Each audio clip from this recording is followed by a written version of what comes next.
नमस्कार, आप देख रहे हैं राजौरी ट्रिब्यून। मैं हूं आपके साथ विनय भारद्वाज। कुछ लोग ऐसे होते हैं जो देश के लिए कुछ करते हैं, लेकिन उनके नाम जो है वो फाइलों तक सीमित रह जाते हैं। और देश के लिए एक बड़ी कुर्बानी दी थी 2018 में एक शख्स ने, जिन्हें टेररिस्ट हमले में जिनकी जो है वो मृत्यु हो जाती है। एक पोर्टर थे, नॉर्मल से अपने परिवार को चलाया करते थे और उस हादसे में उनकी जान चली गई। प्रोटेस्ट हुए और उन्होंने जो है पूरी फौज की जान बचाई थी, क्योंकि आतंकी हमला था वो, और उनकी शहादत हुई।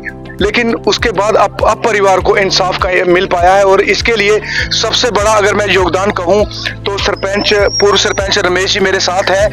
इन्होंने दिन रात एक किया इस परिवार को इंसाफ दिलाने के लिए, और इंसाफ जो है वो अब जाकर इन्हें मिला है। तो इनसे बात करना चाहेंगे। रमेश जी बताएं, इनके पिताजी का क्या नाम था? मैं सबसे पहले तो आपका धन्यवाद करता हूं विनय जी। मैं आपको बता दूं कि ये 2018 में इनके जो फादर साहब थे, तब मुझे सरपंच बने हुए 1 महीना हुआ था। इनके फादर साहब ऑन ड्यूटी ये पोर्टर का काम करते थे और अपनी ड्यूटी भी निभा रहे थे, डेली की तरह सेवाएं जो दे रहे थे। लेकिन वहां से ही मिलिटेंट आते हैं और वहां पे अटैक होता है, और इनको कम से कम 30 से 35 जो गोलियां हैं, इनके फादर साहब जो बोधराज थे उनको मारी गई मिलिटेंटों द्वारा। काफी बड़ा नुकसान हुआ, इनकी डेथ हो गई। और तब से लेकर अब 7 साल हो चुके हैं। 7 साल से ही मैंने कभी श्रीनगर सेक्रेटरीट, कभी जम्मू सेक्रेटरीट, कभी तहसील ऑफिस, कभी डिस्ट्रिक्ट ऑफिस, हर जगह घूम के हमने एक डॉक्यूमेंट को कंगाला।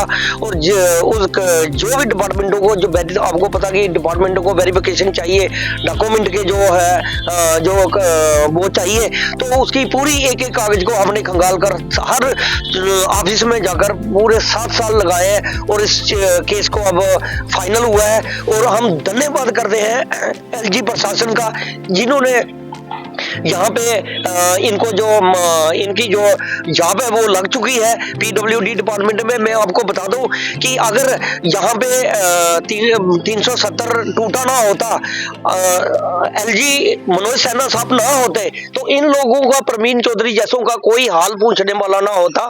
तो मैं आपको ये भी बता दूं कि डिप्टी कमिश्नर राजौरी की भी जितनी तारीफ की जाए, अभिषेक शर्मा की, वो भी कम है। बहुत अच्छे डिप्टी कमिश्नर राजौरी है, चाहे एडीसी नौशहरा हो, चाहे तहसीलदार नौशहरा हो, चाहे सेक्रेटरी एलजी एडमिनिस्ट्रेशन, जितने भी है सभी ने हमारा सहयोग किया। जिन्होंने भी हमारा, कितने लोग थे? और भी मैंने सुना है कि काफी लोगों को आपने सरकारी नौकरी दिलवाई है। इस तरह के इंसिडेंट जो हुए, देखिए विनय जी, चलता रहता है प्रोसीजर। हमारा काम है, मतलब हम नौकरी दिलाने वाले कौन होते हैं, हम इतने बड़े तो नहीं है।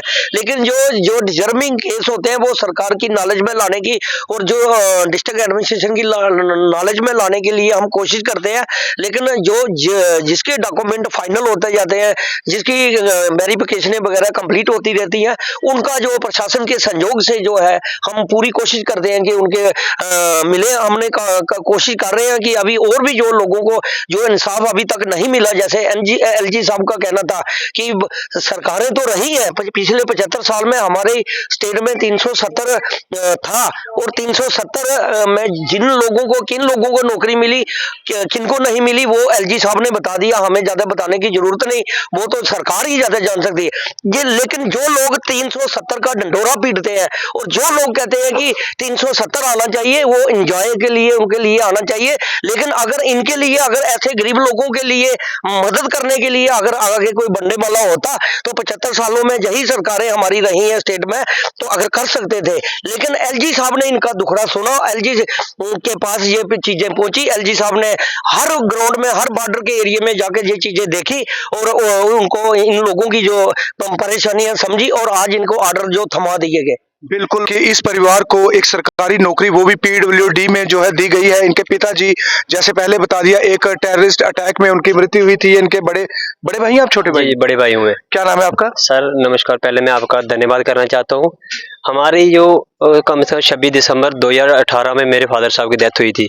उस समय से हमारे साथ सरपंच साहब हमारे साथ खड़े रहे हैं, क्योंकि हमारे आगे तो हमने बोला सरपंच साहब हम आप बोलने लगे हम आपके साथ हैं। हम जब भी जहाँ भी गए हैं, सेक्रेटरी, चाहे जम्मू सेक्रेटरी हो, चाहे श्रीनगर सेक्रेटरी हो, चाहे अपने तहसील में काम पड़ा, या डिस्ट्रिक्ट राजौरी में भी ऑफिस में काम पड़ा है, वो हमारे साथ ही रहे। रमेश जी, आपके पूरा योगदान, आपके पूरा इन्हें दिल से हम इनका शुक्रिया अदा करना चाहते हैं। इन्होंने हमारी बहुत सपोर्ट की है। शुरू आज हम नौकरी के काबिल हुए हैं और रमेश चौधरी के कारण हुए हैं। लेकिन मुझे बताएं 2018 से लेकर 7 साल हो रहे हैं, क्योंकि दिसंबर है तो लगभग 7 साल कंप्लीट हो रहे हैं। जी जी। तो उस दौरान में आपके परिवार का पालन पोषण जो है आप क्या करते थे, किस तरह चला पिताजी के बगैर? सर वो तो आपको पता ही है, अगर जब माँ बाप का साया सिर से वो चला जाता तो फिर क्या हाल होता हो, तो जिसके साथ बीते वही जानता है। मगर हम आज एलजी साहब का तहे दिल से शुक्रिया अदा करते हैं और डिप्टी कमिश्नर राजौरी श्री अभिषेक शर्मा जी का तहे दिल से हम शुक्रिया अदा करते हैं, जिन्होंने इन्हें आज इस काबिल समझा है। आप खुद देखिए ये हैंडीकैप है। बिल्कुल बिल्कुल, ये एक इसका हाथ ही नहीं है इनका। हाँ। ये किस कारण इनका हाथ जो है कटा था? ये छोटे हुए जब छोटा था एक मशीन लगाई थी, कुतरे वाली मशीन अच्छा, में उसमें हाथ आ गया। जी जी। तो सुना आपने, ये इनके बड़े भाई हैं। ये शख्स अब जो अपने पिताजी की शहादत हुई, यानी कि एक आतंकी हमले में उन्होंने अपनी जान गंवाई, पूरी फौज को बचाया उन्होंने, और उसके बाद अब एलजी प्रशासन द्वारा एक बड़ा फैसला जो किया गया और इन्हें सरकारी नौकरी जो पीडब्ल्यूडी में दी गई, तो सबसे साफ मिला है लगभग 7 सालों के बाद। और तारीफ तो बनती है एलजी मनोज सिन्हा की, और जो हमारा प्रशासन है, चाहे वो जिला प्रशासन हो चाहे तहसील प्रशासन हो, सभी ने भरपूर सहयोग किया और अब जाकर इस गरीब परिवार का जो है वो भला हुआ है।